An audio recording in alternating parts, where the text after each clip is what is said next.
Ladies and gentlemen, ladies and gentlemen, are you ready? Are you ready? Get ready, dog. Get ready. Thanks for joining us for another episode of the Rocket Networker podcast. I always like to begin with a silly networking story. Today's story is about building out your personal network with people from grade school, high school, and college. Over the past 30 years, I've been intentional about connecting with and staying in touch with fellow alums from Toledo Blessed Sacrament Grade School, Central Catholic High School, and the University of Toledo. Their stories and the success they've achieved across the United States and around the world always amazes me. And that's where today's Rocket Networker guest comes in, Julie Bellarucki Reiner. Julie is a classically trained singer and songwriter. She's been singing and writing for most of her life in multiple genres, including film and television, gospel, country, and adult contemporary. Julie is an award-winning member of the Nashville Songwriters Association International and is the current winner of the USA Songwriting Competition, placing 10th out of more than 11,000 songs. Julie has performed at various cool venues, including the Bluebird Cafe, the Commodore Grill, and Douglas Corner in Nashville. Julie is married to Ken Reiner, a recent guest on the Rocket Networker podcast, a power couple, to say the least. Julie, thank you for making time in your busy schedule to join us on the Rocket Networker podcast. Welcome. Thank you for having me. I'm so happy to see you and to spend some time. It's great. Well, for the audience, Julie and I went to grade school, high school, and the University of Toledo together. So we've known each other a long time. So it's actually good to see you too. Thank you. So, Julie, as we go to jump into the podcast today, one of the concepts we focus on is called the threads of connectivity. And think of it this way, that when we're networking and building relationships with people don't really like to talk about work.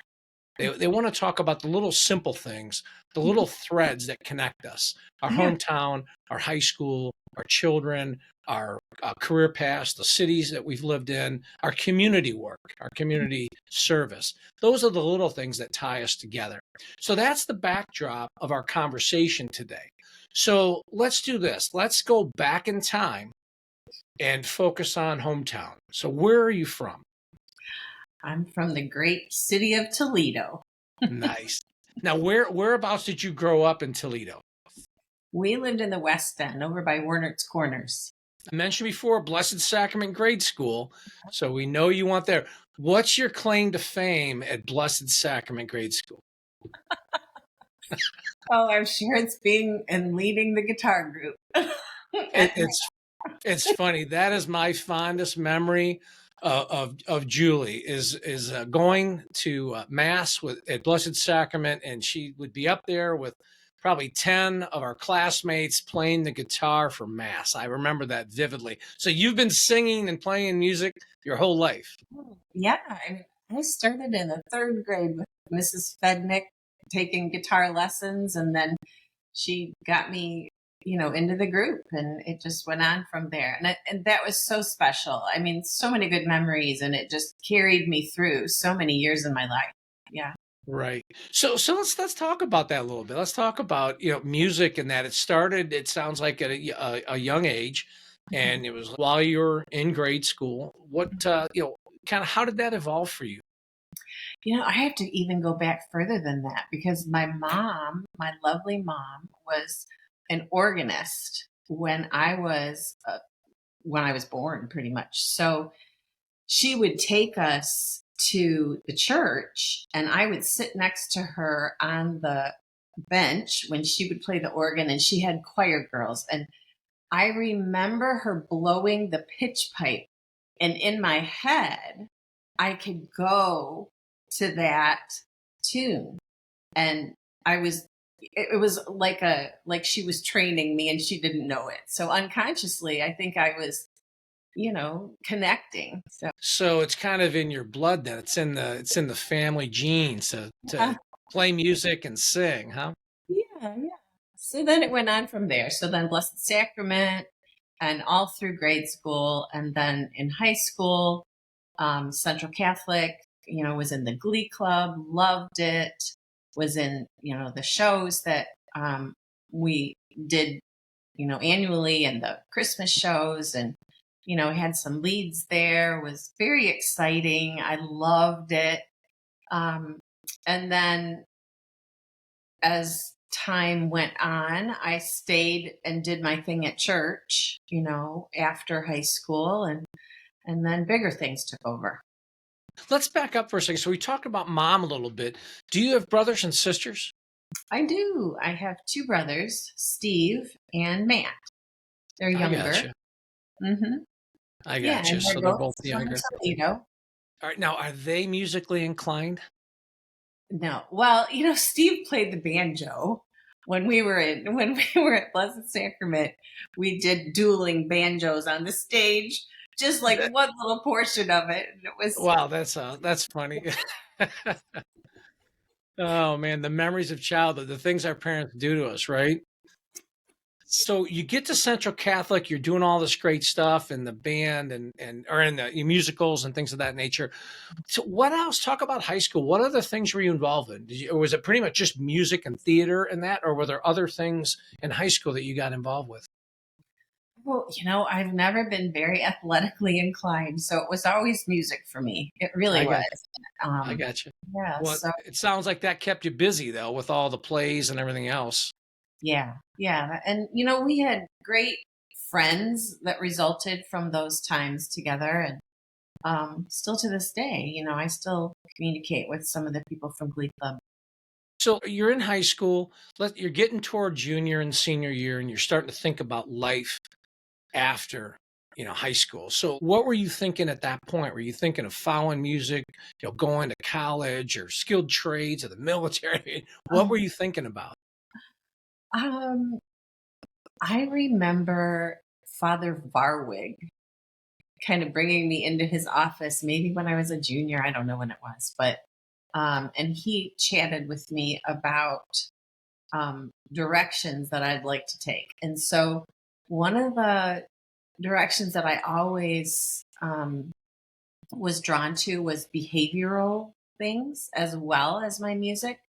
So I kind of had music as one of my dreams. And then the other part, I remember him specifically saying, well, if you do something in healthcare, you can always count on that. So I went into mental health and Okay. counseling. And then, and I loved it. I loved it. I loved that he kind of prompted me to consider that. And I always go for the unusual things. So I went into, psychiatric care. So Okay. So it sounds like you're going to go to college at that point. What schools did you look at? I mean, did you know you were going to the University of Toledo, or did you look at other options? I pretty much knew I was going to end up at UT. Yeah. And I was comfortable with that because I was so close to my parents and my family. I didn't want to leave. Right. So Right. commuting was ideal. And it was an excellent school then. It had exactly what I wanted. So I dove in. That's great. All right, so now you get to college, and let's talk a little bit about freshman, sophomore year. You're kind of getting oriented to college. Did you get involved in different student organizations or things on campus or music on campus? I mean, what was that experience like? I was so um it was important to me to be able to pay for being in school, and it wasn't something that my parents could help with at that point in Right. their lives. So I had, at one point, I had five different jobs, and I had um 19 hours. I remember taking one quarter. We were on quarters then. And so I was kind of maxed out with between work and I was singing weddings. John Kretz, one of my old friends, he and I and Brian Strong, we would do weddings together, and so I would do that. So I really I did not join a whole lot at UT. Well, you were working and you were busy. That was your involvement. Right. All Right. right. You're paying your way through school. And that's a common theme. I had the similar thing. I had to pay my way through school. So I worked, 20 to 30 hours a week. So you hear that a lot, especially from our guests on the Rocket Networker podcast. It's a lot of alumni from the University of Toledo work their way through school. So that's Mhm. common. Some were first generation, right? And they work their way Yeah, through. So exactly. all right, so you're going through college, you're working 5 jobs, you're pretty much going 100 miles an hour between Yeah. school and work and having fun. So you're starting to get to senior year of college now. What did you start thinking about then? What was life going to be like after college? Well, um, to back up just a little bit, I have to say how much freshman and sophomore year impacted me in that program because I did an associate's degree focus first in mental health and then carried on from there into the human services counseling area. And so doing that, I started to do internships and started to participate in building those skills through that program. And I loved it. So I Yeah. knew that I wanted to stay in Toledo at that point. And so I started applying for jobs. So basically, after the associate's degree was complete, I could do jobs in that field. Okay. So I started to do that, and I was kind of simultaneously doing the weddings on the side, and then I was invited to sing for the Johnny Norr Orchestra.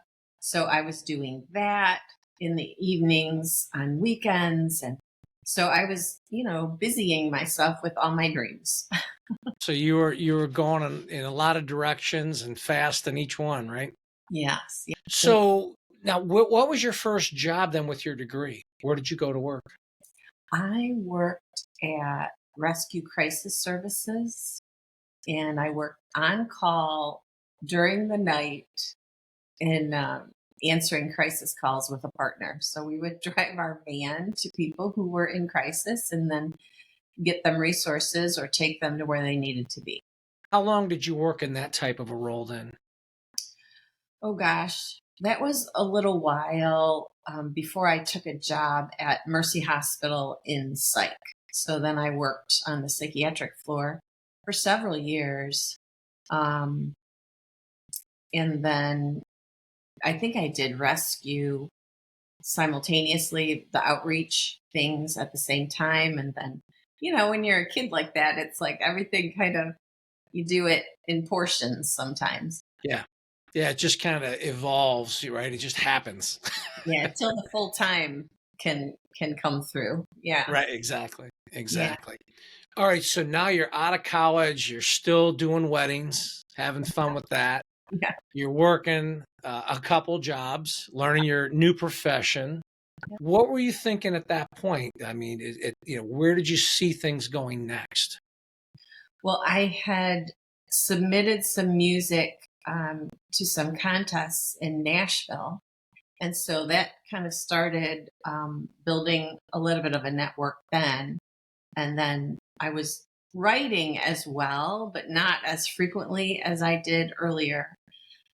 And then I won a couple of contests. So that kind of spurred me into, oh my gosh, maybe I could do this. And so Right. then my parents were so generous and did paid for my first demo in Nashville at, oh my gosh, the name escapes me right now.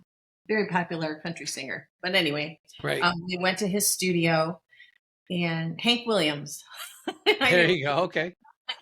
Hank Williams studio, did the demos, and then started to, push a little bit of music out there. And but at the same time, I also met Ken, my husband, and fell in love. And my heart really wanted to have this, to be married to this wonderful man and to have children and build a family together. That was really high, top of my list too.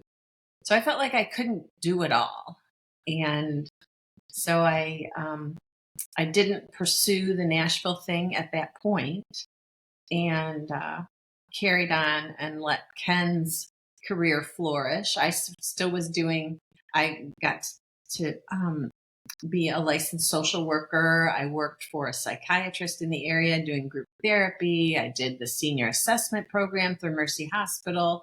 So I was really involved in kind of being a healing channel for people that were in psychiatric care. Right, right. So it's interesting at those moments in our life that things just kind of evolve, right? You fall in love and you're trying to make a decision. It's funny, a lot of folks think that the decisions that husbands and wives make about which career to follow are easy. And they're not. They're No, not. And you know, a lot of friends that I have, the husband stayed home with the kids, and or the wife stayed home with the kids, and some both worked. And you know, but people tend to talk about those as if those were light conversation, and they're not. no, no. I'm It was sure. tough. And Yeah, it's still tough. I think back at that. But at the same time, I mean, I'm sure we'll get there, but God does some amazing things and brings things full circle. So, exactly, exactly. It's on God's time, not ours, right? yeah. So, all right. So you meet this guy Ken, and now where did you guys meet at? We met at the Showcase Cinemas on Secor Road because we All both right. worked there. I worked there for 8 years during college to get myself through, and so did he. And then he kind of progressed to management into the AMC theaters after that. And but we would meet in the library at UT, and do our thing and have dates there. And while we were, finishing school, and then I went on for my master's. So he was a couple of years younger than me in school, so he was still doing his thing while I was progressing into my profession. So now you guys get married, he's working, you're working, you're just, building your careers. Where do things progress from there? Where do you and Ken go from there? Well, we bought this cute little bungalow on Travis Drive, and then we had two babies while we lived there, and then needed to increase our size, for house. So then we moved over on Willis Boulevard, over by Christ the King, and did a lot of work on those houses. My dad was very instrumental about teaching Ken everything he needed to know about, doing the renovations and things like that. And then I was involved with church at that point, singing, and then because we had kids, my parents would help with babysitting. That was always a priority for us. But the main thing that we really wanted to do was to have me stay home with the kids. That was really important, and it eventually worked out that way because we and Ken got an offer to move to Chicago, and so we took it, and you know, we started the transplant process, which has happened a lot in our lives. So the move to Chicago was the beginning of many moves. Is that what you're saying? Yes. All right. Yes. So you get to Chicago, and how long were you guys there? We were there about 9 years, and I thought we were going to stay there. I never thought I was going to leave Toledo because I loved, being near our family and our friends. But when the opportunity arises for something that can just bless you in different ways, I guess we recognize that. So we took it, and we lived there for 9 years, and then he loved what he was doing. He was working at WGN television, and I was so proud of him. We planted ourselves, rooted ourselves there, because I didn't think we were going to leave. But then we left because WGN changed, just through this whole journey of life. Change is all there is. And Right. if you resist it, sometimes life's not going to work the easiest for you, I think. So we Right. kind of rolled with the flows. Exactly. Yeah. You can't predict what's coming. You just kind of do your best to react to it and make the best choices you can, right? Yes, exactly. So it sounds like you leave Chicago. Where do you go then? Got to stay home with the kids. So our dream was answered that way. He carried on there, and then things shifted at WGN, and he knew it was probably time to go because there was some big issues going on there. So he was sought out by Newport Television in Kansas City. So Okay. we moved to Shawnee, Kansas, and he worked right over the line in Kansas City, Mo, and loved it there. We were there for 5 years. Really nice place to raise our family. The schools were excellent. We had wonderful friends in Chicago. We call it our Chicago family. And then we moved to Kansas and we got to have more friends and more Kansas family. So we were there for about 5 years. And Right. then that company sold. Okay. So now Ken's moving again, it sounds like. So then he was sought out again from Los Angeles, and that was through Raycom Media.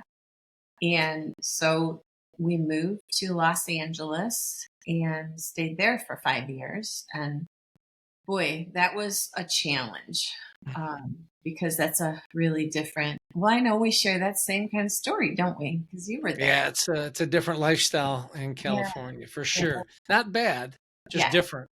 Don't you feel better for that experience that you just learned a different side of the world? Oh my gosh. Yeah. Everywhere we've lived. I wouldn't change it. You could pay me $1 million. I wouldn't change it. Right.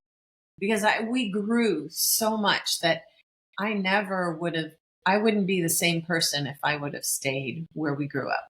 I wouldn't be the same person. And I love who I am. So it's because of all the moves that we got to grow and change.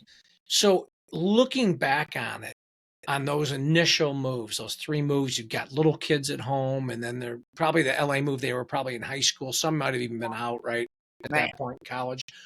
What advice do you have for men and women that choose to stay home with their children and raise their children while their significant other, while their spouse follows their career path? For me, it was really important to keep on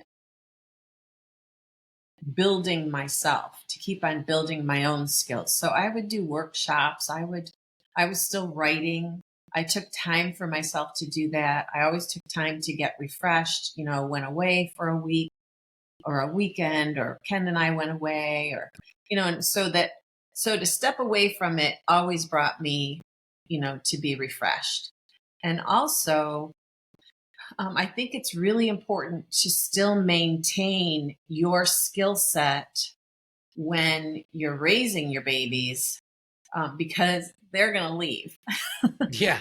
And when they leave, that brought a great challenge for me because I had to reinvent myself again. I had to decide, okay, what value can I offer to the world and what I can do with my life now? Because, they're adults and we raised 3 wonderful adults and they're doing a great job out in the world. So it was time for me then. Yeah, that's very well said. And I think it's interesting. A lot of people don't really talk about what we're now talking. They make it sound like, oh, well, the little woman just stayed home. Like it's like, having lived that with my wife, we moved all over the United States like you did. And I can speak from my experience as the husband side of the equation. That was not an easy dialogue. That wasn't just like, oh, honey, you stay home. That's not how it went down in the Longnecker household. Yeah. And so I think it's easy and cliche-ish to talk about it, but I think there's a reality that for the majority of us, that's a 2-way dialogue, and life comes at you fast. Right. Right. I mean, I'm sure your choices from Toledo to Chicago, on to Kansas, I'm sure that those choices, you didn't have 5 months to think about it. Oh, no. It happened pretty quick. Most of it. Yeah. Yeah. So, and then you have a shift with the spouse too, for him to be taking on a new job and, and then we're exploring a new place to live. There's so much to the transplant situation. Yeah. Especially when you have children. Yeah. Because you got to get them into school and the different things, where do we live in a good neighborhood for kids? And I mean, that's especially when you don't know the town, like the places that we've lived, Debbie and I've lived, we've never been even to even visit any of those places. Yeah. right? So Yeah, I had that's never. a conversation in and of itself about what it's like to relocate. Like, can you just tell me, like, where's the grocery store? Right. Doctors, you know, hairstylists, just Right. math tutors. Yeah, the bank. Like, where do I put my money? Right, right. It's the little things that you just, when you live in the same town in your life, you don't think about it. You just kind of grow up with it. But when you move, all that's shattered, right? Yeah, exactly. So, Yeah. but now you're a seasoned warrior. You've done it 6, 7 times now. So now it's easy, right? Yeah, well, I don't know if I would call it easy because things it's challenging. I think no matter where we landed, for me it usually takes about 3 or 4 years to start to feel cozy, like it's home, and that I Right. have friends or people that like me back. Yeah, right. Yeah, people can just call up and cry on their shoulder when they have a bad day. And when you don't have kids with you, that changes it even more. So Right. That's true. Yeah, that transition in and of itself is a problem. yeah. So you're in LA, and I'm gonna fast forward us now. So you moved to Nashville, Mhm. and all of a sudden, God is working in your life back to your dream. I know. I was. Ken gets transferred to Nashville, but pick the story up there and talk to us about what happened on that move, because I think it makes this point about it being a God moment even more serious. Yeah, it's true. Yeah, so they moved us from Los Angeles to Nashville with the expectation that he was going to be staying at Raycom, but Raycom was going through major changes with the new CEO. And so as soon as we got there, he lost his job. And when you say as soon as you got there, how were you talking, like the week he got there or like the year he got? I mean, how long was it after you landed? Oh no, it was like within 2 months, I think. I mean, Wow. So you probably weren't even unpacked yet. oh, barely, yeah. And there were rumorings of it, that I think he was kind of probably trying to get me aware, like, hey, I've been hearing, that things might be shifting. And so, yeah, so here we are in Nashville. And I was angry at first, honestly. I was angry because I was like, oh my God, you moved us from where we were. And so, we were comfortable, but such is the plan of God. Anytime I get cozy, it's like, okay, you're cozy now. I'm going to strip it all away again so you can do it over. Right. But yeah, and then it just led me. So we had Nolan, who was in school there. So he was our youngest.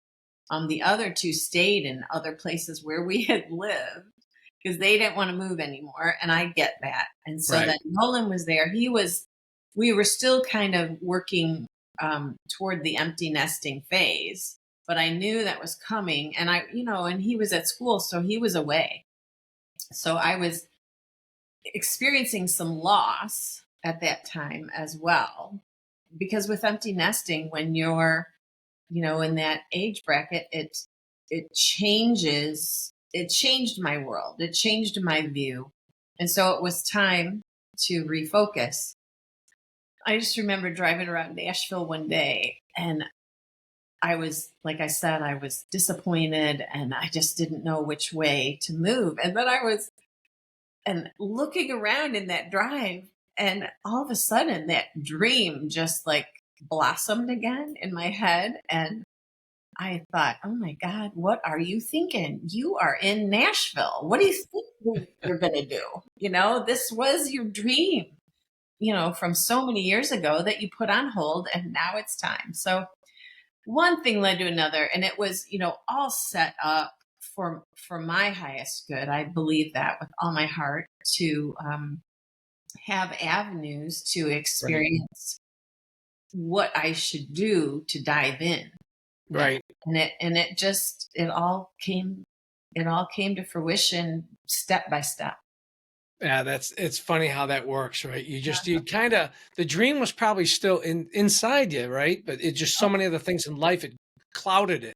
Yeah. There's so much noise, right? There's so much other noise. You're just kind of, and then all of a sudden, I think to the outsider, I'm sure a lot of your friends and family were like, "What are you talking about? You're there." And in your mind, you're like, "What are you talking about? I'm here. I'm here for what?" Yeah. Right. So- And I had done a lot of personal work as my life has progressed. And I took a very spiritual focus too, and really worked on self awareness. And one thing that I was challenged with during, especially one week that I had really invested some time and effort in with a spiritual mentor, was, finding what your focus is in this life. So my focus, I figured out, was singing, writing, and healing. And so once I figured out, oh my gosh, singing, okay, song, writing, healing, it all just went together. So yeah. Now let's talk about that journey now. So you're now in Nashville. You're beginning to live your journey now. The end, not the end, the beginning of your journey in music in Nashville. What's that like? I mean, I've heard it's tough. Uh-huh. What is that like down there to write and to sing music in Nashville? Oh my gosh. It is amazing in so many ways. What a lot of people don't realize is that it is a process. It is not something that you can, I mean, maybe if you're 1 in 10 million, you can go and get discovered and, and all of a sudden it works for you. But this business has changed so much from even the time we were kids, into the streaming and Spotify and, everything that comes along with that. So because of all those changes, I feel like we've even had to maneuver the change that way too, because it just doesn't work. It's not that you can market your material to a record label and expect them to listen and pick it up and, take your song and then you're a star. Right. It doesn't work that way. So basically the process is, you find an avenue, which for me was Nashville Songwriters Association. They're such great advocates for songwriters and artists in Nashville. And that whole experience, because I started there, it built upon that foundation. So That's very cool. yeah. So what's your favorite part of what you're doing now? It's meeting people and connecting. And that is so much about what the Nashville scene is. It's, being authentic. It's reaching out to people who you feel a vibe with, and then being able to connect with what you have in common in stories. Right. And telling our stories and putting melody to it. And it's just really special. I have friendships. I write in several different circles there. And yeah, that's my favorite. So you're writing your music and then all of a sudden you're like making the connections in Nashville and you're getting in the scene and you're starting to live the dream. And then Ken comes home and says, "We're moving." Yeah, he says, well, yeah, because I mean, he came in, he said, hey, there's this place in Charlotte, near Charlotte. We actually live in 20 minutes south in South Carolina. Okay. But yeah, they sought him out. So it was a big blessing, and it was time for many reasons. Financially, it was quite a challenge, to carry on and do what he was doing for consulting. But you know what? He made an effort to keep us above water so that I could do my dream too. So really appreciative of that. Such a supportive stance. And so now we're conducting this podcast now from a little bit south of Charlotte now. Yeah. We're not in Nashville. Yes, I'm not in Nashville anymore. But yeah, take us there. Come on. I know there's a but here, right? yeah, Take us there. but it happened, during the COVID stuff, where I learned that I can do what you and I are doing for writing. We can connect together like this and still write.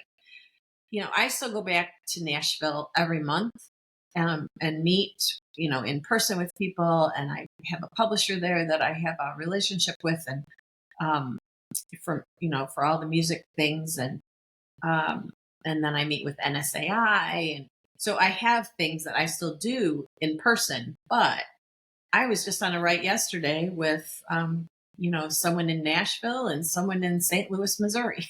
So Nice. yes, Right. we can do it, and I learned that you can do it. That's cool. So you're still living the dream then. Yeah, yeah. Well, let's talk a little bit briefly about the suburbs and the city of Charlotte. So it sounds like you're south of Charlotte, just over the line there in Yes. South Carolina. Yeah, we're about So 5 minutes from. how long have you been there? A little over 2 years. Now, how have you found that move? You don't have kids now. Kids are out of the house. So it's the two of you and that. So how has that move been for you guys? I'll put it in these terms. I'm really thankful for my music. I'm really thankful for my people that I have friendships with, and writing relationships with.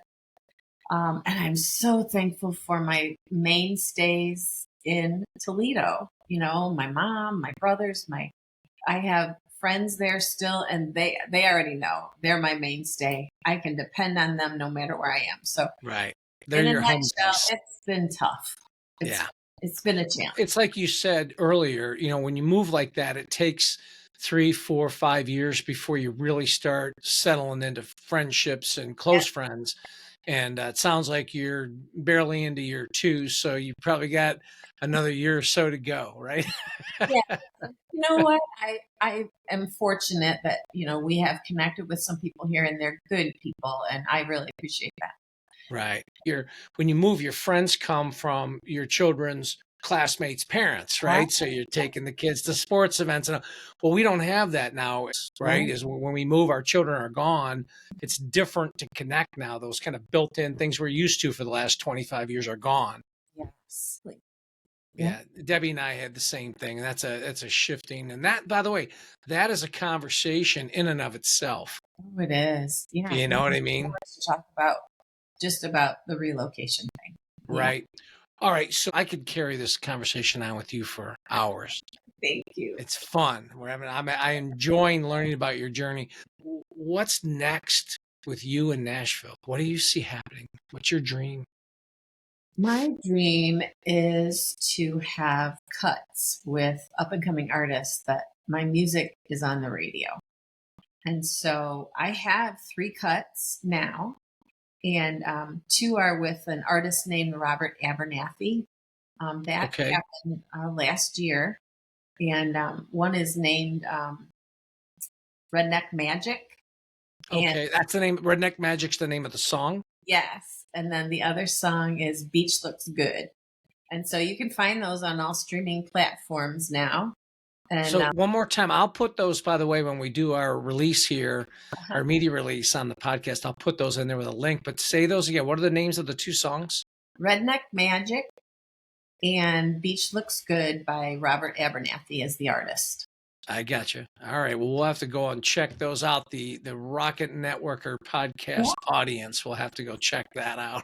And then one more cut last year from another artist named Nicole Springer. And that one's called Ticket. Ticket? Uh-huh. Yeah. That sounds fun. Julie, I am grateful for your time. I know you've got a busy schedule. I know there's a lot going on. So thanks for making time. We're definitely going to have to do this again. And next time we get together to do the podcast, let's focus in on that music and just the kind of your inside view of what you've learned in country music. I think that's just really cool. And I think that's a whole topic in and of itself. So I'd love to have you back on. Well, thank you. I would love to come back. Thank you so much for having me. I appreciate it. It's my honor to have you on. So that's the end of this episode of the Rocket Networker podcast. Now it's time to launch connections to ignite your success. And the key question is, are you ready? To schedule a Rocket Networker training program or keynote speech, go to rocketnetworker.com. It's time to launch connections to ignite your success. Are you ready?